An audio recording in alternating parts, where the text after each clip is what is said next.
Hello दोस्तों, स्वागत है आप सभी का आपके अपने YouTube चैनल पार्वती क्लासेस में। आज हम एक्सरसाइज 3.3 का क्वेश्चन नंबर 3 सॉल्व करेंगे। देखते हैं क्वेश्चन क्या बोल रहा है। बोलता है form the pair of linear equations for the following problems. हमें कुछ प्रॉब्लम्स दे दिया गया है, उनसे हमें लीनियर इक्वेशन बनाना है and find their solution bye substitution method.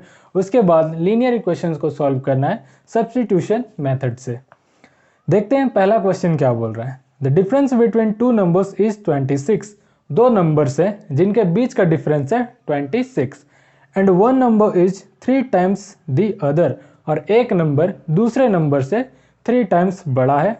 Find them, तो हमें उन दोनों नंबर्स को निकालना है। आइए सॉल्व करते हैं क्वेश्चन नंबर 3 का फर्स्ट पार्ट। देखो यहां पर क्या किया, दो नंबर बोला है ना, तो पहले नंबर को हम मान लेंगे x, दूसरे नंबर को मान लेंगे y। So let the first number is equals to x and the second number is equals to y। Okay, सबसे पहले x और y हमने मान लिया। उसके बाद देखते हैं स्टेटमेंट में क्या बोला गया है। बोलता है the difference between two numbers is 26, यानी दो नंबर के बीच का डिफरेंस 26 है। तो अकॉर्डिंग टू क्वेश्चन के हिसाब से दो नंबर्स, पहला नंबर है हमारा x, अगर इसमें हम दूसरे नंबर को माइनस कर दे तो हमारा आएगा 26।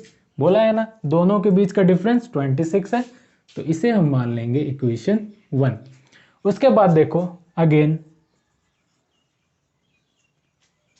सेकेंड स्टेटमेंट में क्या बोल रहा है, one number is 3 times the other. एक नंबर दूसरे नंबर से 3 टाइम्स बड़ा है, यानी एक साइड मैंने लिख दिया पहला नंबर, एक साइड मैंने लिख दिया दूसरा नंबर। अब क्वेश्चन में बोला है कि पहला नंबर जो है दूसरे नंबर से 3 टाइम्स बड़ा है, तो दोनों को इक्वल करने के लिए हम दूसरे नंबर में 3 को मल्टीप्लाई कर देंगे। तो अब ये दोनों इक्वल हो गया ना। चलो इसे थोड़ा सॉल्व कर दो। x इक्वल्स टू हो जाएगा ये 3y। इसे हम मान लेंगे इक्वेशन नंबर 2। अब सब्स्टिट्यूशन मेथड सबको आता होगा, तो उससे हम लोग सॉल्व करेंगे फ्रॉम इक्वेशन 1। इक्वेशन 1 से हम पहले x का वैल्यू निकालते हैं, तो x minus y equals to है 26।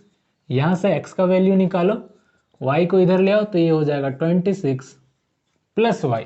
इसे हम मान लेंगे इक्वेशन नंबर 3। ओके, चलिए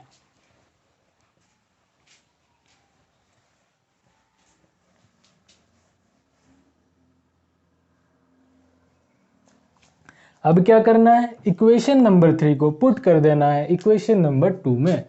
सो पुट x इक्वल्स टू कितना है, x equals to 26 plus y in equation 2। हमें इक्वेशन 2 में पुट करना है x का वैल्यू। तो इक्वेशन 2 क्या है, x इक्वल्स टू 3y, यही है इक्वेशन 2। यहाँ वैल्यू को पुट करो, x equals to 26 plus y equals to 3y। यहाँ से हम निकालेंगे y का वैल्यू, y को इधर लेके आ जाओ तो 26 इक्वल्स टू हो जाएगा 3y, ये इधर आया तो माइनस y। अब देखो 26 इक्वल्स टू 3y में y माइनस करेंगे तो हो जाएगा 2y, 2 से कैंसिल हो जाएगा 13 टाइम्स, तो y का वैल्यू आ गया हमारा 13। y का वैल्यू निकल गया। अब हम x का वैल्यू भी निकाल लेंगे। Put y equals to 13 in equation 3। Equation 3 में हम y का वैल्यू को पुट कर देंगे। इक्वेशन 3 क्या है, x equals to 26 plus y। यहाँ पे हमें वैल्यू पुट करना है y का, तो ये 26 plus y equals to 13। So 26 plus 13 कितना हो जाएगा, 639,213, 39 हो गया x का वैल्यू। हैंस देखो x हमने क्या मान रखा था, पहला नंबर ना। Hence the first number equals to x equals to 39 and the second number equals to y equals to क्या आया y का वैल्यू 13। यही हो जाएगा हमारा आंसर। तो इस तरह से हम इसे सॉल्व करेंगे। चलिए अब आगे बढ़ते हैं।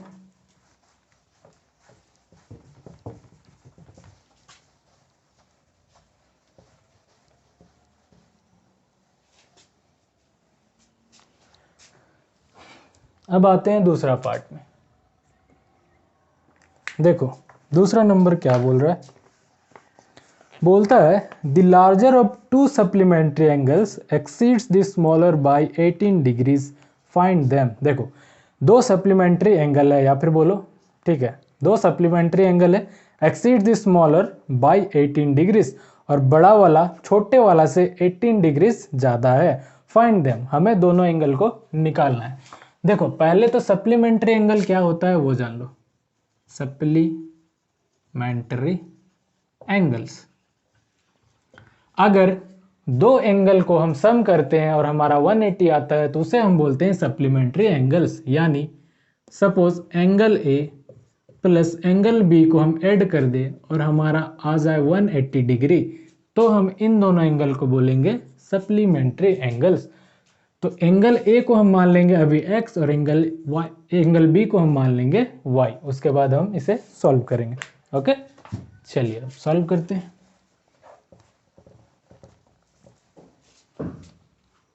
आ जाइए। लेट दी, यहाँ पर बड़ा और छोटा एंगल करके बोला है ना, तो हम लोग बड़ा एंगल और छोटा एंगल करके ही मान कर चलेंगे। Let the larger angle equals to x and the smaller angle equals to y। Larger angle को हमने x मान लिया, स्मॉलर एंगल को हमने y मान लिया अकॉर्डिंग टू क्वेश्चन। अब क्वेश्चन में आओ। क्वेश्चन में क्या बोला है कि दो सप्लीमेंट्री एंगल है, यानी दो सप्लीमेंट्री एंगल है। सप्लीमेंट्री एंगल कैसे बनता है, अगर हम एक एंगल को दूसरे एंगल के साथ ऐड कर दे और हमारा 180 आ जाए तभी ये दोनों सप्लीमेंट्री एंगल कहलाएगा। तो इससे हमारा एक इक्वेशन बन गया, इसे हम मान लेते हैं इक्वेशन 1। अगेन अब देखो सेकेंड स्टेटमेंट क्या बोला है, the larger angle exceeds the smaller by 18 degrees. जो बड़ा एंगल है वो छोटे एंगल से 18 डिग्री ज्यादा है। तो एक तरफ हमने लिख दिया बड़े वाले एंगल को, एक तरफ लिख दिया छोटे वाले एंगल को। अब बताओ बड़ा वाला जो एंगल है वो कितना बड़ा है, 18 बड़ा है।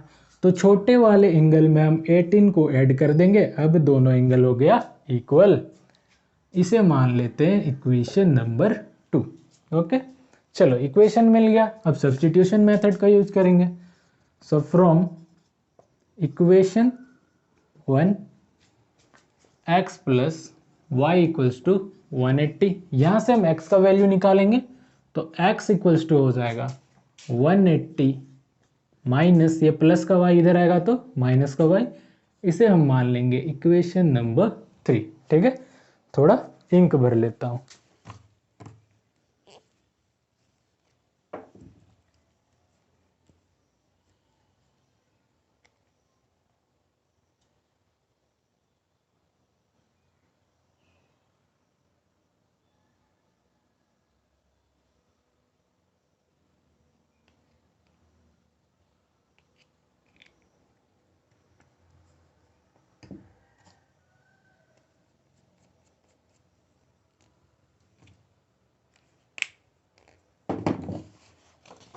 चलिए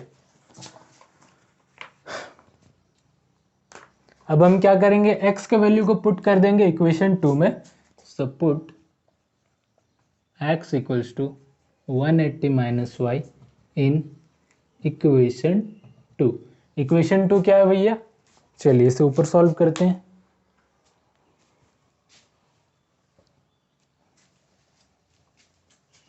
देखिए इक्वेशन 2 है हमारा x equals to y plus 18। हमें वैल्यू पुट करना है x का, क्या 180 माइनस वाई इक्वल्स टू ये y प्लस 18। अब देखो इस 180 को इधर ले आओ, y को इधर ले आओ, तो ये प्लस का y इधर आया तो माइनस का y, ये माइनस का y इक्वल्स टू ये 18, ये 180 इधर आया तो माइनस का 180, minus minus plus y y 2y, minus के साथ है तो minus, equals to plus minus minus 180 में से 18 माइनस करो, 10 में 8 2, 7 में 1 6 और ये 1, ठीक है। 10 में 8 2, 7 में 1 6 और ये 1, ये बड़ा है इसलिए माइनस का साइन, माइनस माइनस कैंसिल, ये 2 से कैंसिल होगा, 2 8 जा 16, 2 1 जा 2, तो y का वैल्यू हमें मिल गया 81। ओके, अब इस y के वैल्यू को हम पुट कर देंगे इक्वेशन 3 में, put y equals to 81 in equation 3। Equation 3 क्या है, x equals to y plus, ये तो 2 है, x equals to 180 minus y, x equals to 180 minus Y.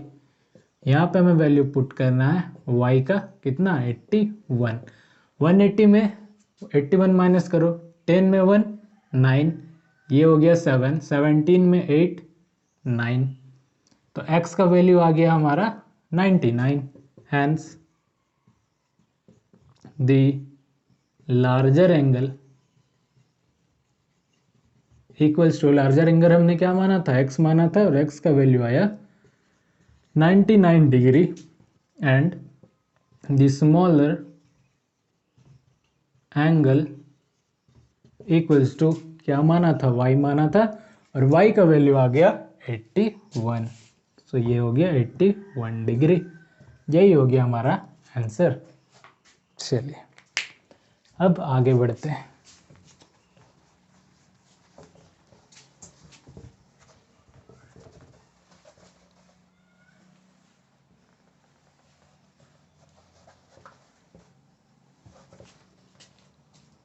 आइए अब आते हैं थर्ड नंबर पे।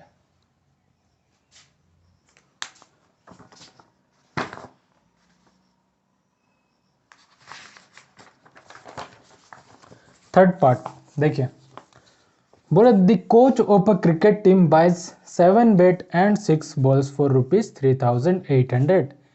एक क्रिकेट टीम का कोच है जो 7 बैट और 6 बॉल खरीदते हैं 3800 रुपीज में।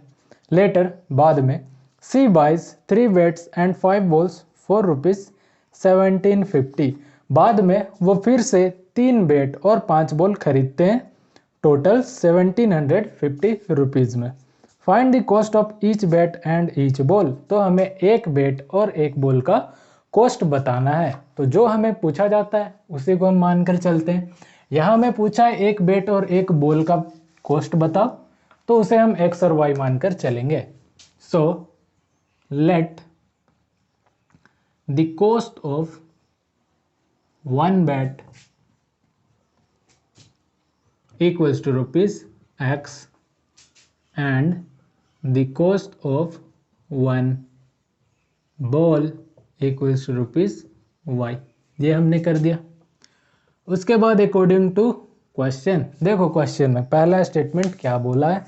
पहले स्टेटमेंट में बोला गया है 7 बैट और 6 बॉल का कॉस्ट पड़ता है 3800 रुपीज। अगर एक बैट का कॉस्ट x रुपीज है तो बोलो 7 बैट का कितना हो जाएगा, 7x हो जाएगा भैया।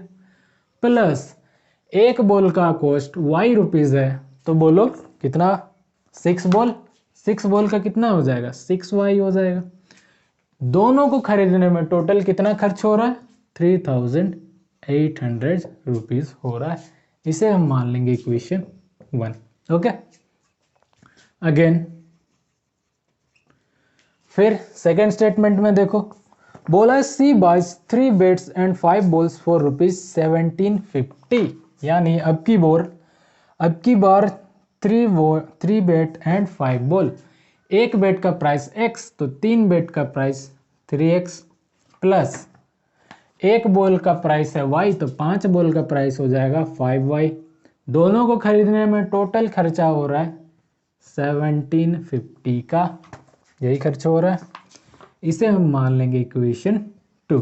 ओके, अब चलो सब्स्टिट्यूशन मेथड का यूज करो।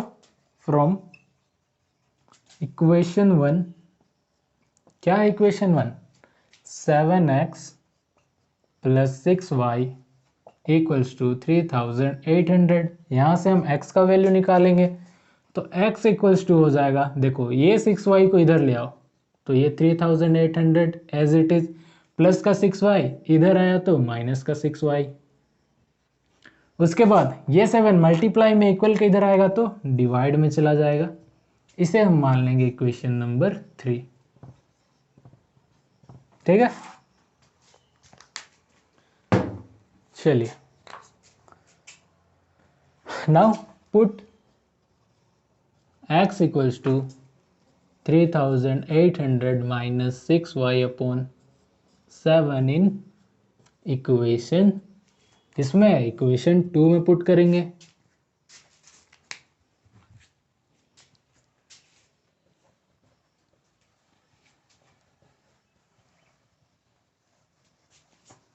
देखो भैया इक्वेशन 2 क्या है, 3x plus 5y equals to 1750। यहाँ पुट करो x का वैल्यू तो ये हो गया 3 into 3800 minus 6y divide by 7, फिर ये प्लस 5y इक्वल्स टू 1750। चलो इसे सॉल्व कर दो। देखो 3 और 7 कैंसिल होगा क्या, नहीं होगा ना, मल्टीप्लाई करो। 3 8 जा 24, 3 3 जा 9, 9 2 11 और ये 20 माइनस 3 6 जा 18 और ये y डिवाइड बाई 7, ये प्लस 5y इक्वल्स टू 750।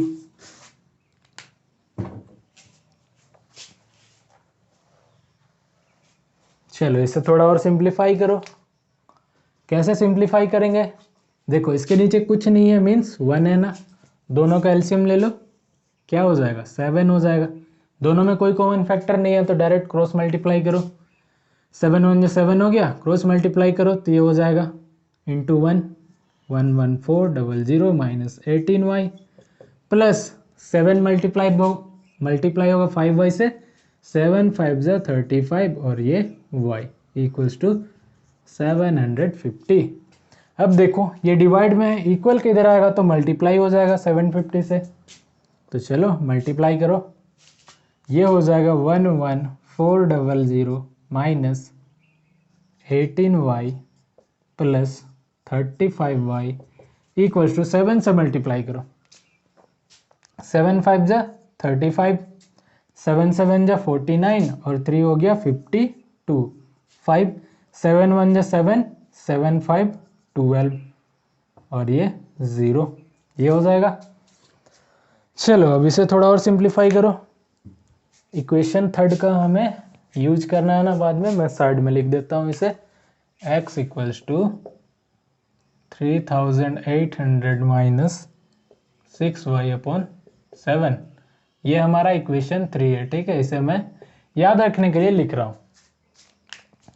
चलिए अब इसे मिटा देता हूँ। अब सिंप्लीफाई करेंगे। देखो इसे इक्वल के इधर ले आएंगे तो इधर हो जाएगा minus 18y plus 35y equals to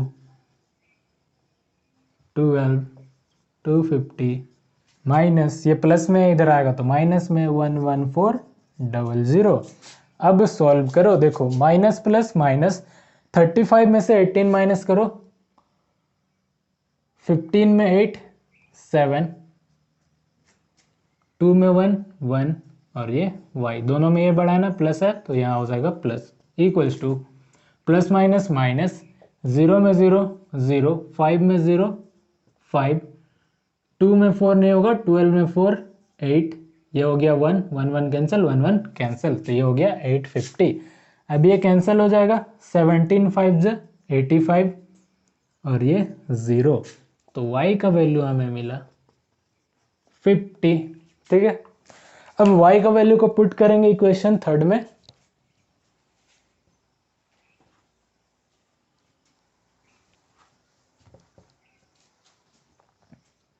So put y equals to 50 इन इक्वेशन 3। इक्वेशन 3 हमारा क्या है, x equals to 3800 minus 6y divide by 7, यही है ना। चलो इसे भी मिटा देता हूँ। अब यहाँ पे पुट कर दो, तो ये होगा 3800 माइनस 6 इंटू वाई का वैल्यू आ गया 50 डिवाइड बाई 7। 3800 माइनस 6 5 जा 30 और ये 0 डिवाइड बाई 7। अब देखो 3800 में से 300 माइनस करो, 0 में 0 0, 0 में 0 0, 8 में 3 5 और ये 3 डिवाइड बाई 7 इक्वल टू 7 से कैंसिल होगा, 7 5 जा 35, तो ये हो गया 500। तो x का वैल्यू निकल गया 500 और y का वैल्यू निकल गया 50। अब क्या क्या हमने माना था उस हिसाब से हमें लास्ट में आंसर लिखना है सजा के। So hence the cost of one bat equals to, कितना माना था हमने, x रुपये माना था ना, और x का वैल्यू आ गया 500, तो ये हो गया 500 rupees. And the cost of one ball equals to, क्या माना था, y रुपीज़ माना था, और y का वैल्यू आ गया 50। यही होगा हमारा आंसर।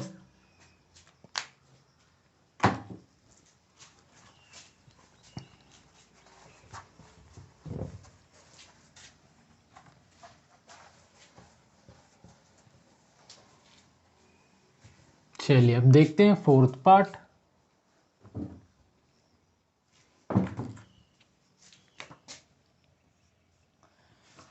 देखिए फोर्थ में बोला जा रहा है the taxi charges in a city consist of a fix charge together with the charge for the distance covered. देखिए एक टैक्सी है जिसमें अगर आप बैठते हो तो वो एक फिक्स चार्ज लेता है, उसके बाद वो डिस्टेंस के हिसाब से चार्ज अलग जोड़ता है। For a distance of 10 kilometre, अगर आप 10 किलोमीटर जाओगे द चार्ज पेड रुपीज़ 105, तो आपको 105 रुपीज़ देना पड़ेगा।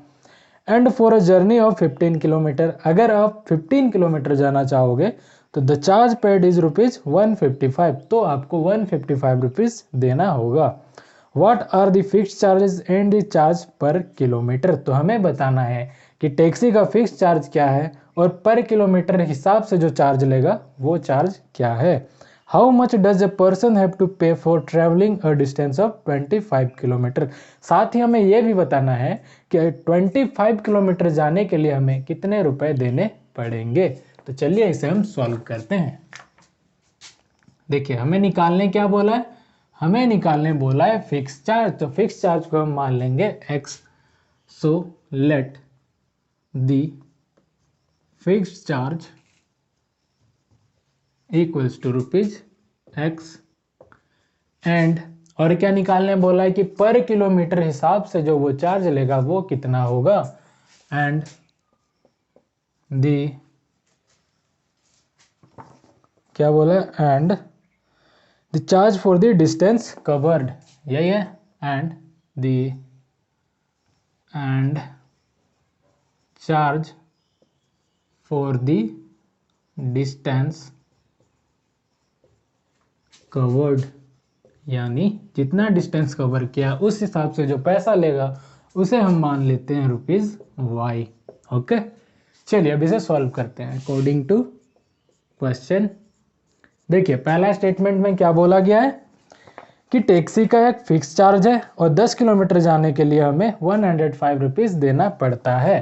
तो जैसे ही आप टैक्सी में बैठोगे जो ड्राइवर है उसका एक फिक्स चार्ज लगा देगा x रुपए, तो फिक्स चार्ज तो लगेगा ही x रुपए, प्लस आप जितने किलोमीटर जाओगे उस हिसाब से आपको लेगा y रुपए।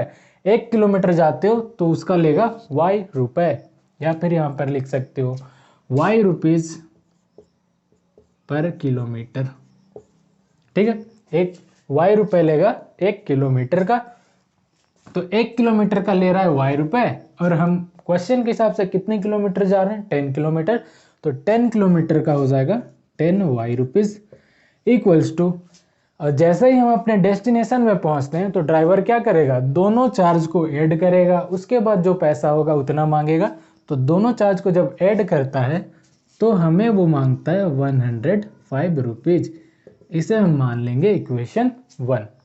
अगेन अब देखो सेकंड स्टेटमेंट क्या बोला है, for a journey of 15 kilometre the charge paid is rupees 155। तो 15 किलोमीटर जाने के लिए 155 रुपीज देना पड़ेगा।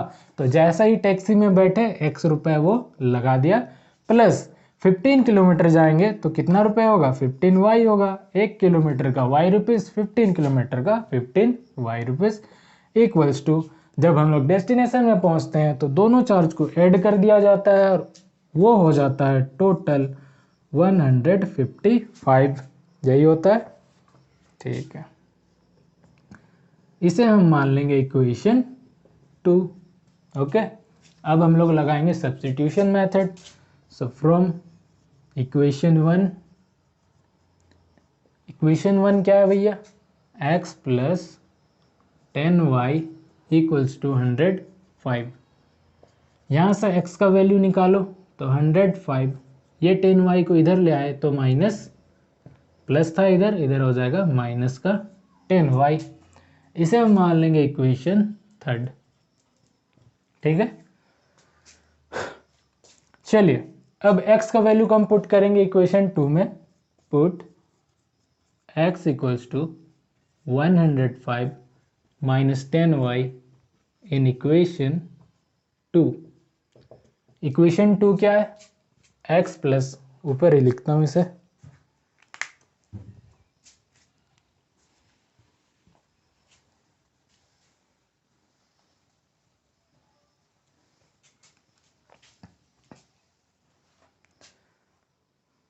इक्वेशन 2 मिटा दिया क्या, चलो इक्वेशन 2 क्या है हमारा,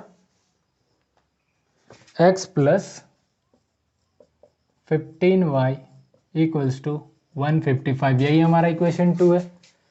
यहाँ पे हमें वैल्यू पुट करना है x का, जो कि है 105 माइनस 10y प्लस ये 15y इक्वल्स टू 155। अब सॉल्व करो इसे इधर ले आओ, तो ये हो गया minus 10y plus 15y equals to 155। ये प्लस था, इधर आया तो माइनस 105। देखो माइनस प्लस माइनस, 15y में से 10y माइनस करेंगे बचेगा 5y। ये बड़ा है प्लस का साइन, तो यहाँ प्लस का sign equals to plus minus minus, 155 में 105 माइनस करो बचेगा क्या, 55 में 5 0, 5 में 0, 5 1 1 कैंसिल। ओके, ये बड़ा है प्लस का साइन, तो यहाँ प्लस का साइन, 5 से कैंसिल होगा, 5 1 5, 5 0 0। सो y इक्वल्स टू हो गया 10।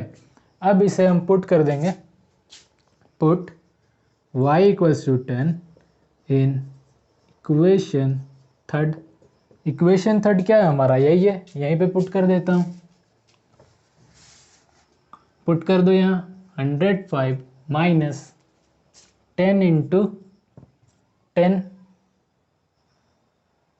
y का वैल्यू आ गया 10 इक्वल्स टू 105 माइनस 100, 105 में 100 माइनस करो तो बच जाएगा 5। तो x का वैल्यू आ गया 5 और y का वैल्यू आ गया 10।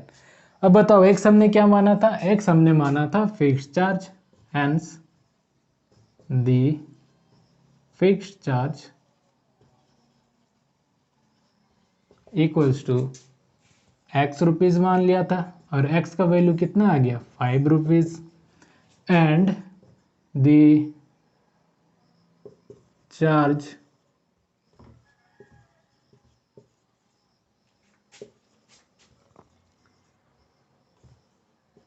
बाय कवर्ड डिस्टेंस इक्वल्स, हमने क्या माना था y रुपीज, और y का वैल्यू कितना आ गया 10। यानी जैसे हम टैक्सी में बैठेंगे तो वो हमसे 5 रुपए लेगा, उसके बाद जितने किलोमीटर हम जाएंगे उस हिसाब से 10 रुपये करके वो अलग से चार्ज लेगा। अब क्वेश्चन में हमें अलग से क्या पूछा गया है कि कोई व्यक्ति अगर 25 किलोमीटर जाना चाहे तो उसे कितने रुपए देने पड़ेंगे। तो देखो, फॉर ट्रेवलिंग 25 किलोमीटर, देखो 25 किलोमीटर जाने के लिए कितना रुपए देना होगा। जैसे ही टैक्सी में बैठे वो x रुपए लगा दिया, प्लस 25 किलोमीटर जाएंगे, 1 किलोमीटर का y रुपए ले रहा है, 25 किलोमीटर जाएगा तो 25 y रुपए लेगा।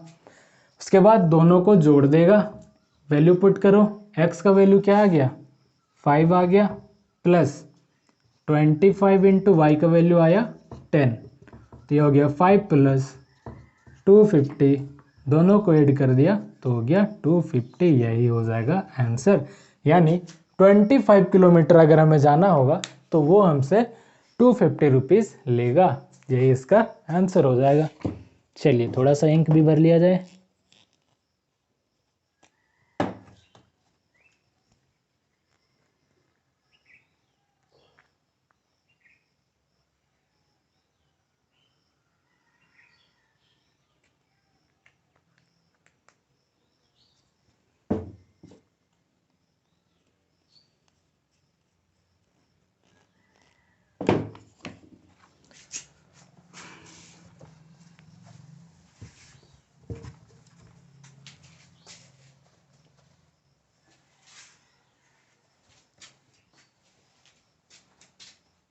अब आते हैं फिफ्थ पार्ट में।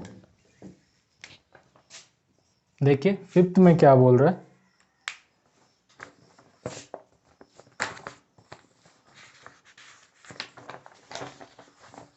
देखिए फिफ्थ में बोला है अ फ्रैक्शन बिकम्स 9/11, एक फ्रैक्शन है जो 9/11 बन जाता है अगर 2 is added to both the numerator and the denominator, अगर हम 2 ऐड कर देते हैं न्यूमरेटर और डिनोमिनेटर दोनों में। If 3 is added to both the numerator and denominator it becomes 5/6, और अगर हम न्यूमरेटर और डिनोमिनेटर में 3 को ऐड कर दे तो फ्रैक्शन बन जाएगा 5/6। फाइंड द फ्रैक्शन, तो हम लोग को बताना है कि फ्रैक्शन क्या होगा। फ्रैक्शन, फ्रैक्शन का मतलब पता होगा, देखो x/y, इसे हम बोलते हैं फ्रैक्शन। ऊपर वाले को बोलते हैं न्यूमरेटर, नीचे वाले को बोलते हैं डिनोमिनेटर। तो क्वेश्चन में क्या बोला है, चलो डायरेक्ट सॉल्व करके ही बताता हूँ मैं आपको। सो हम लोग पहले लेट कर लेते हैं न्यूमरेटर को x और डिनोमिनेटर को y। So let the numerator equals to x and the denominator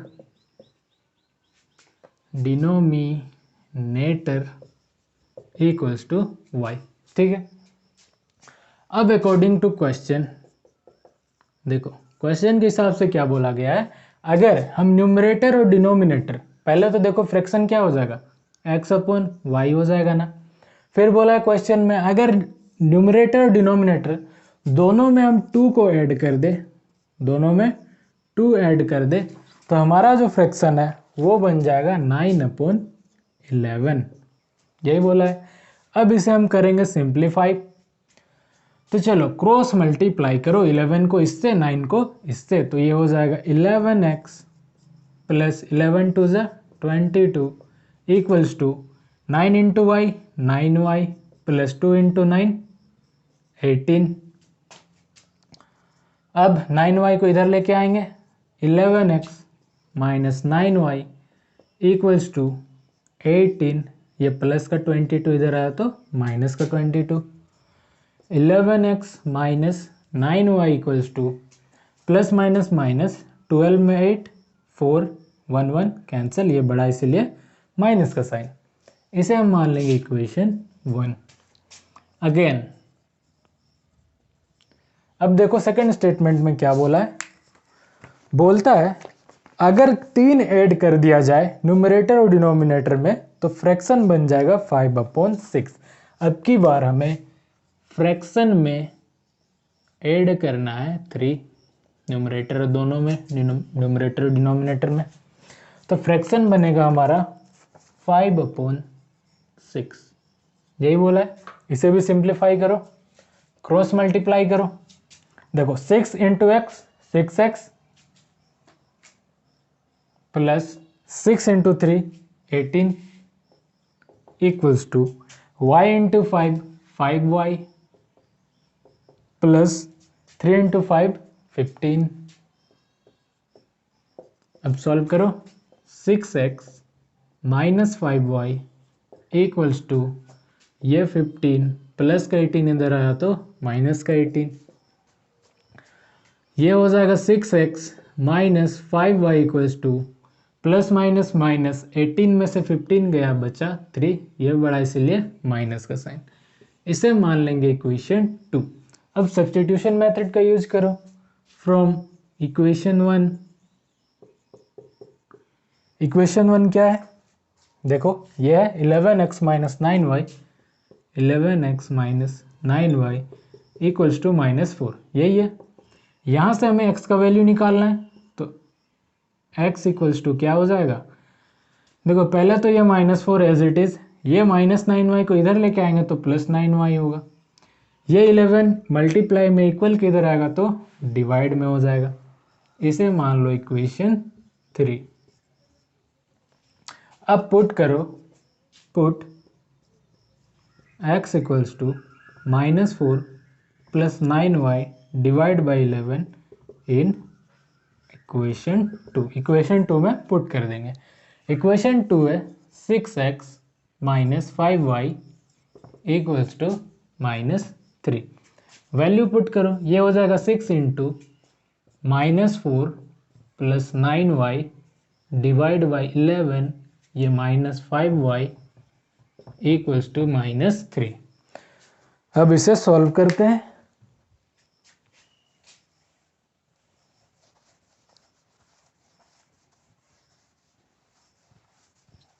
देखिए 6 और 11 कैंसिल नहीं होगा तो मल्टीप्लाई करो, 6 into 4 24 plus minus minus plus plus plus 6 into 9 36 और 54 y डिवाइड बाई 11, फिर ये -5y इक्वल्स टू -3।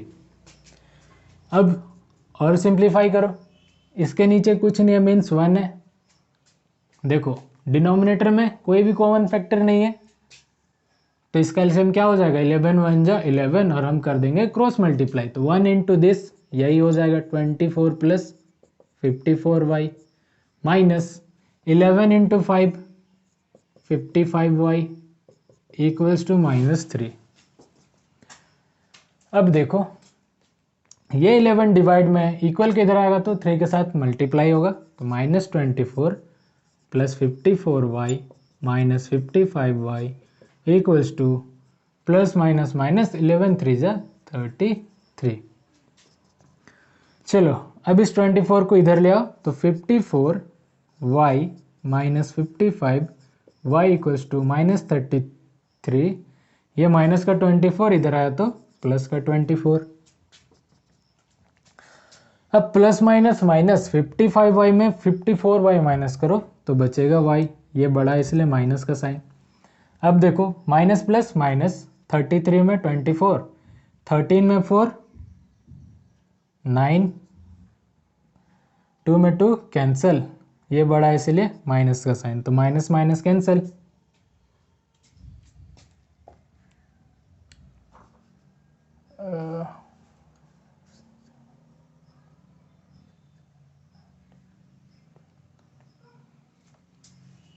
ठीक है, माइनस माइनस कैंसिल हो गया तो y का वैल्यू आ गया हमारा 9।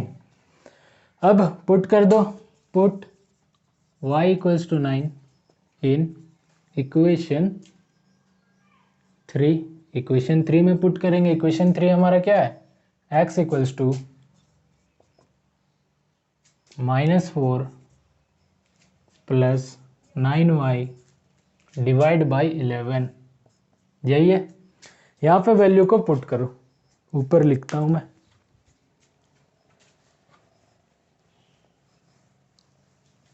चलो y का वैल्यू हमें 9 लेके चलना है, तो ये हो जाएगा x equals to -4 plus 9 into y की जगह हो जाएगा 9 डिवाइड बाई नीचे 11 इक्वल्स टू -4 प्लस 9 9 जा 81 डिवाइड बाई 11, 11 में 4 7 और ये 7, ये बड़ा इसलिए प्लस का साइन डिवाइड बाई 11 कैंसिल हो गया 7 टाइम्स, तो x का वैल्यू आ गया 7 और y का वैल्यू आ गया 9।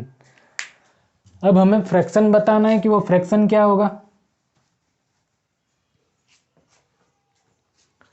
x का वैल्यू आ गया 7 और y का वैल्यू आ गया 9, हेंस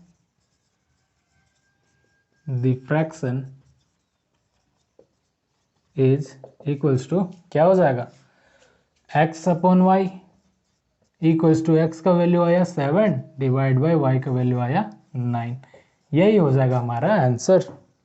ठीक है, चलिए अब आगे बढ़ा जाए।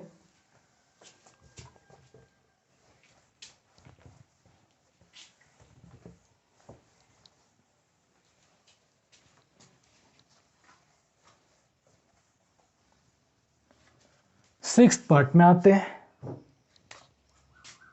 सिक्स्थ,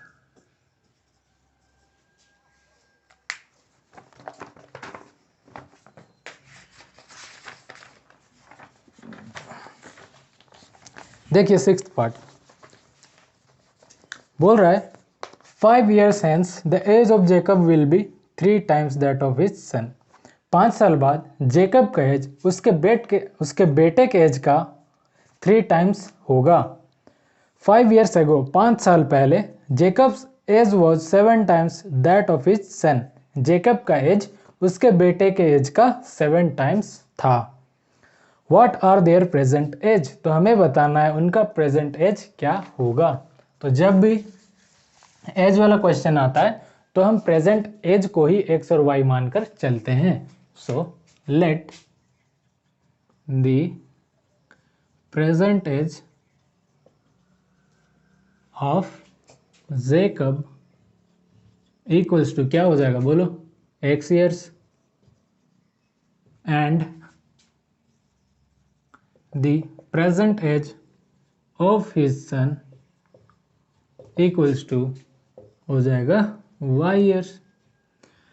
उसके बाद अकॉर्डिंग टू क्वेश्चन में देखो क्या बोल रहा है। पहला स्टेटमेंट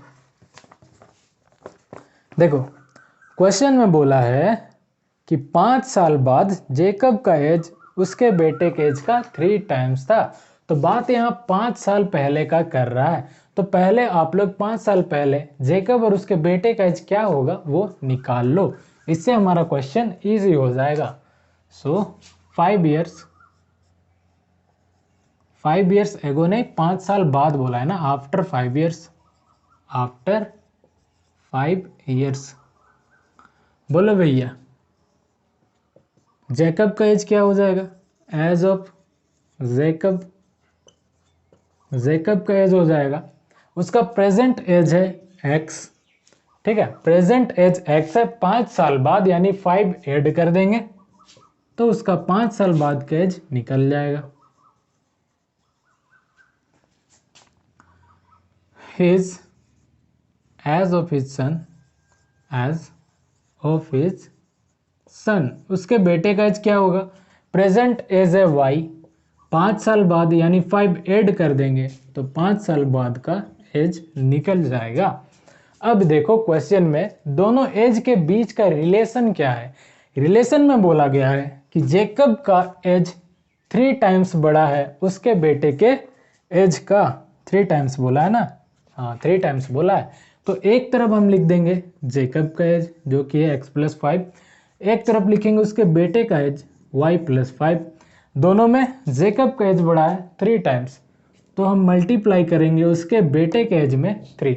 अब ये दोनों एज इक्वल हो गया। मैंने क्या किया, जेकब का एज 3 टाइम्स बड़ा था इसलिए उसके बेटे के एज में 3 मल्टीप्लाई कर दिया, अब दोनों एज इक्वल हो गया। अब हम इसे सिंप्लीफाई करेंगे। सो x+5 इक्वल्स टू हो जाएगा 3y + 3 5 = 15 तो ये हो जाएगा x प्लस इधर आया तो -3y इक्वल्स टू 15, ये प्लस का 5 इधर आया तो माइनस का 5। सॉल्व करो, x minus 3y equals to 15 में 5 गया, हो गया 10। इसे मान लेंगे इक्वेशन 1। चलिए, एक इक्वेशन निकला, अब दूसरा इक्वेशन निकालेंगे।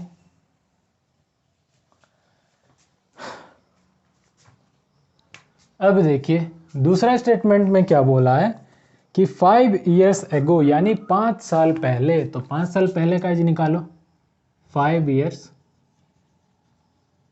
ago क्या हो जाएगा एज ऑफ जेकब हो जाएगा, उसका प्रेजेंट एज है x। 5 साल पहले यानी 5 माइनस करेंगे, अगर बाद बोलेगा तो ऐड करेंगे, पहले बोलेगा तो माइनस कर देंगे। ये हो गया एज ऑफ हिज सन, क्या हो जाएगा, उसके बेटे का प्रेजेंट एज है y। 5 साल पहले यानी y माइनस 5 ईयर्स। अब देखो दोनों एज के बीच का रिलेशन क्या है, एक तरफ लिख देंगे जेकब का एज, एक तरफ लिखेंगे उसके बेटे का एज। अब दोनों के बीच का रिलेशन देखेंगे, जो बोल रहा है Jacob's age was 7 times that of his son, यानी जेकब का एज उसके बेटे के एज से 7 टाइम्स बड़ा था। तो जेकब का एज 7 टाइम्स बड़ा है उसके बेटे के एज से, तो उसके बेटे के एज में हम 7 मल्टीप्लाई कर देंगे। अब दोनों एज हो गया हमारा इक्वल, जिधर कम होता है उधर हम मल्टीप्लाई करते हैं। तो अब हो जाएगा x minus 5 equals to 7 into y 7y minus 7 into 5 35। सो x माइनस 5 इक्वल्स टू, चलो ये 7y को इधर ले आओ, माइनस 7y इक्वल्स टू ये माइनस 35, माइनस 5 इधर आया तो प्लस का 5। अब देखो x minus 7y equals to minus plus minus 35 में 5 गया तो हो गया 30, ये बड़ा इसलिए माइनस का साइन। इसे हम मान लेंगे इक्वेशन 2। ठीक है, चलिए अब आगे सॉल्व किया जाए। इक्वेशन निकल गया, अब तो इजी है। अब हम लगा देंगे सब्स्टिट्यूशन मेथड। चलिए पहले दोनों इक्वेशन को एक जगह लिख लेते हैं। x minus 3y equals to 10, ये है हमारा equation 1। x minus 7y equals to minus 30, ये है हमारा इक्वेशन 2। अब हम आराम से सॉल्व करते हैं। फ्रॉम इक्वेशन 1, इक्वेशन 1 से x का वैल्यू निकालेंगे, x minus 3y equals to 10।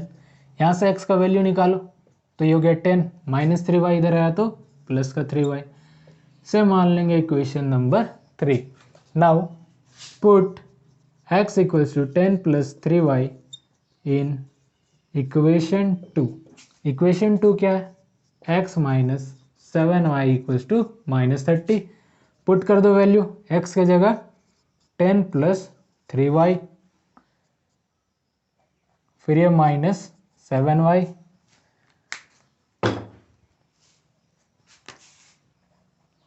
फिर ये माइनस 7y इक्वल्स टू ये क्या हो गया माइनस 30।